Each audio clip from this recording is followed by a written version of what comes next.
বাবা মার মৃত্যুর পর এই 5টি আমল করুন, মৃত্যুর পরও তাদের আমলনামায় আল্লাহ সওয়াব লিখে দিবেন। অর্থাৎ তারা মৃত্যুবরণ করে দুনিয়া থেকে চলে গিয়েছে, কিন্তু তাদের কবরে আল্লাহ রাব্বুল আলামিন অটোমেটিক্যালি সওয়াব পৌঁছানোর ব্যবস্থা করে দিবেন। আল্লাহর হাবিব সাল্লাল্লাহু আলাইহি ওয়াসাল্লামের হাদিসের মাধ্যমে এই আমলগুলো পাওয়া যায়। রাসূল সাল্লাল্লাহু আলাইহি ওয়াসাল্লাম নিজে ইনস্ট্রাকশনগুলো দিয়ে গিয়েছেন। 1 নাম্বার যে আমলটা, সে আমলটা হচ্ছে দান সদকার আমল। বিশেষ করে সদকায়ে জারিয়ার যে আমল, যে জায়গায় দান করলে সদকায়ে জারিয়ার রাস্তা চালু হয়ে যায়, এরকম জায়গায় যদি আপনি দান করতে পারেন তাহলে আল্লাহ রাব্বুল আলামিন এই বারাকা আপনাকে দান করবেন। সহিহ মুসলিমে একটি হাদিস এসেছে, সহিহ মুসলিমের 2373 নম্বর হাদিস, মা আয়েশা সিদ্দিকা রাদিয়াল্লাহু তাআলা আনহা হতে হাদিসটি বর্ণিত। আয়েশা রাদিয়াল্লাহু তাআলা আনহা বলেন, একদা এক লোক এসে বলল, ইয়া রাসূলুল্লাহ, আমার মা ইন্তেকাল করেছেন কিছুদিন আগে, কোন ওসিয়ত আমার মা করে যেতে পারেন নাই, তবে আমার মনে হয়েছে আমার মা যদি জীবিত থাকতেন দান সদকার ওসিয়ত আমাদের করে যেতেন, আমি কি তার পক্ষ থেকে দান সদকা করব নাকি? আল্লাহর হাবিব সাল্লাল্লাহু আলাইহি ওয়াসাল্লাম বলেন, হ্যাঁ তুমি দান সদকা করো। ওই সাহাবী বলছেন, ইয়া রাসূলুল্লাহ, আমি যদি দান সদকা করি এই সওয়াব কি আমার মা বাবা পাবে কিনা?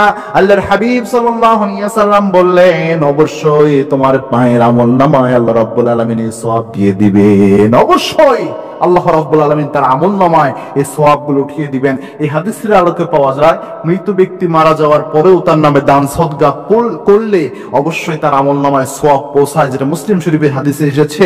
এবং আল্লাহর হাবিব সাল্লাল্লাহু আলাইহি ওয়াসাল্লাম নিজেও অনেক সাহাবীদেরকে এরকম ইনস্ট্রাকশন দিয়েছেন। 2 নম্বর যে আমলটা, সেটা হচ্ছে তাদের জন্য দোয়া করা, কারণ আল্লাহ রাব্বুল আলামিন এই সন্তানের দোয়া আল্লাহ রাব্বুল আলামিন ফেরত দেয় না। এবং কি আল্লাহর হাবিব সাল্লাল্লাহু আলাইহি ওয়াসাল্লাম নিজে জানিয়েছেন, ইযা মাতাল ইনসান ইনকাতা আনহু আমালুহু, কোন বান্দা যখন মারা যায় তার সব আমলের রাস্তা বন্ধ হয়ে যায়, 3টে আমলের রাস্তা খোলা থাকে, তার মধ্যে একটা হচ্ছে দোয়ার রাস্তা। সন্তান যদি তার পিতামাতার জন্য দোয়া করে, ওয়ালাদুন সালিহুন ইয়াদউ লাহু, কোন নেক সন্তান যদি তার পিতামাতার জন্য দোয়া করে, সেই দোয়া আল্লাহ রাব্বুল আলামিন তার আমলনামায় পৌঁছায়া দেয়। সন্তানের দোয়া আল্লাহ রাব্বুল আলামিন অ্যাকসেপ্ট করে নাই। সন্তান বাবা মার জন্য যা দোয়া করে আল্লাহ রাব্বুল আলামিন তাই তার কবরে তার আমলনামায় পৌঁছে দেন।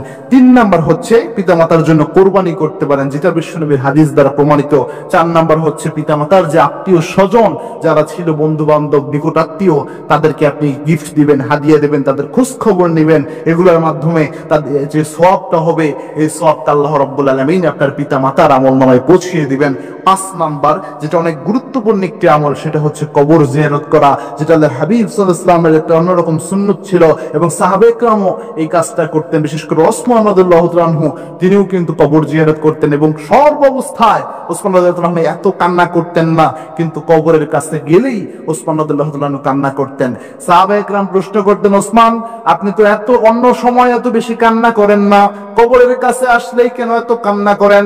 ওসমান রাদিয়াল্লাহু তাআলা আনহু বলতেন, এই কবর হলো আখিরাতের প্রথম মঞ্জিল, এই কবর যার সাথে ভালো আচরণ করবে পুরো আখিরাত তার জন্য সুন্দর হয়ে যাবে।